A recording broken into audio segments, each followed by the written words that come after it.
안녕하세요. 오늘은 금강경, 그 중에서도 가장 마지막에 나오는 정말 강력한 가르침에 대해 이야기해 보려고 해요. 이게 그냥 어려운 철학 얘기가 아니고요. 어쩌면 우리가 세상을 보는 방식을 완전히 뒤바꿔 놓을 수도 있는 그런 내용이거든요. 자, 그럼 바로 시작해 볼까요? 와, 정말 아름답지 않나요? 근데 또 한편으로는 굉장히 수수께끼 같죠? 이 장대한 금강경이 바로 이 한 문장으로 끝을 맺습니다. 꿈, 헛개비, 물거품, 그림자. 마치 한 편의 시 같아요. 이 비유들 속에 뭔가 엄청난 비밀이 숨겨져 있는 것 같지 않으세요? 바로 이겁니다. 세상을 이런 식으로 본다는 게 대체 무슨 뜻일까요? 그냥 멋진 비유로 끝나는 걸까요? 아니면 우리 삶에 실제로 적용할 수 있는 어떤 지혜가 이 안에 숨어 있는 걸까요? 오늘 우리가 함께 풀어볼 숙제가 바로 이겁니다. 자, 이 비유들을 하나하나 뜯어보기 전에 경전에서는 먼저 이 가르침이 대체 얼마나 대단한 건지부터 이야기합니다. 뭐랄까, 자, 지금부터 내가 하는 말 정말 잘 들어야 해. 이건 네가 상상할 수 있는 그 어떤 것보다 소중한 거니까 하고 딱 중요성을 못 벗고 시작하는 거죠. 그 가치를 설명하는 방식이 정말 파격적입니다. 한번 보세요.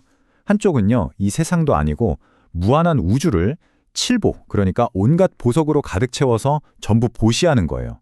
상상이 가시나요? 그리고 다른 한쪽은 이 가르침의 딱 네 구절을 제대로 이해하고 다른 사람에게 알려주는 겁니다. 그런데 경전은 이 지혜의 공덕이 비교도 안 될 만큼 훨씬 더 크다고 말해요. 정말 엄청난 선언이죠. 아니, 왜 그럴까요? 왜 지혜가 보석보다 더 가치가 있을까요? 생각해보면 간단합니다. 세상의 모든 재물은 결국 있다가도 없어지는 거잖아요. 일시적이죠. 하지만 이 가르침이 주는 지혜는 그런 생기고 사라지는 차원을 넘어서는 변치 않는 진리의 세계로 우리를 이끈다는 겁니다. 바로 이 점이 본질적인 차이라고 할 수 있겠죠. 자, 그럼 이 어마어마한 가치를 지닌 지혜를 다른 사람들과 어떻게 나눠야 할까요? 이렇게 좋은 거니까 그냥 막 알려주면 되겠지가 아니에요. 경전은 아주 섬세하고 또 어떻게 보면 좀 심오한 방법을 알려줍니다. 핵심은 이거예요. 첫째, 일단 지혜를 나눠요. 여기까지는 쉽죠? 근데 둘째, 그 나눈다는 행위 자체에 대한 생각을 버리라는 겁니다. 그리고 마지막으로 그 어떤 것에도 마음이 흔들리지 않는 상태를 유지하라고 해요. 이게 무슨 말이냐면 내가 누군가를 가르친다? 저 사람은 내 가르침을 듣는다. 이런 생각 자체에 묶이지 말라는 거예요. 그냥 지혜가 나를 통해 흘러가도록 내버려 두는 거죠. 정말 역설적이지 않나요? 최고의 가르침은 가르친다는 생각조차 없을 때 이루어진다는 거니까요. 진정한 나눔은 나라는 에고가 사라질 때, 내가 너에게 준다라는 생각조차 사라질 때 비로소 가능하다는 겁니다. 그냥 그 공간에 지혜 그 자체가 흐르는 거죠. 참 멋진 경지인 것 같아요. 자, 그럼 이 가르침이 얼마나 소중하고 또 어떻게 나눠야 하는지 알았으니 이제 다시 맨 처음에 그 아름다운 구절로 돌아가 보죠. 꿈, 헛개비, 물거품. 이 비유들이 우리 일상에서 구체적으로 어떤 의미를 갖는지 지금부터 하나씩 파헤쳐 보겠습니다. 그 전에 먼저 알아야 할 핵심 단어가 있어요. 바로 유의법입니다. 말이 좀 어려워 보이지만 사실 간단해요. 조건에 의해 만들어진 모든 것이라는 뜻이거든요.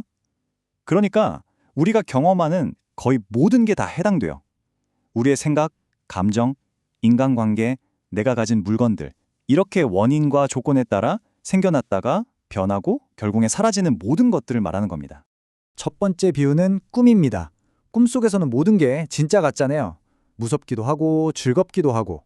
근데 딱 깨고 나면 아, 꿈이었네 하죠. 경조는 우리가 사는 이 현실도 마찬가지라고 말해요. 어제 저질렀던 큰 실수, 지금 느끼는 불안감, 이 모든 게 꿈속의 일처럼 한 발짝 떨어져서 볼 수 있게 되는 거죠. 그러면 좀 더 자유로워질 수 있지 않을까요? 다음은 환, 즉 헛개비, 환상입니다. 마술사의 마술처럼요. 눈앞에 분명히 있는 것 같은데 막상 잡으려고 하면 텅 비어있죠. 실체가 없는 거예요. 우리가 겪는 일들도 그렇다는 겁니다.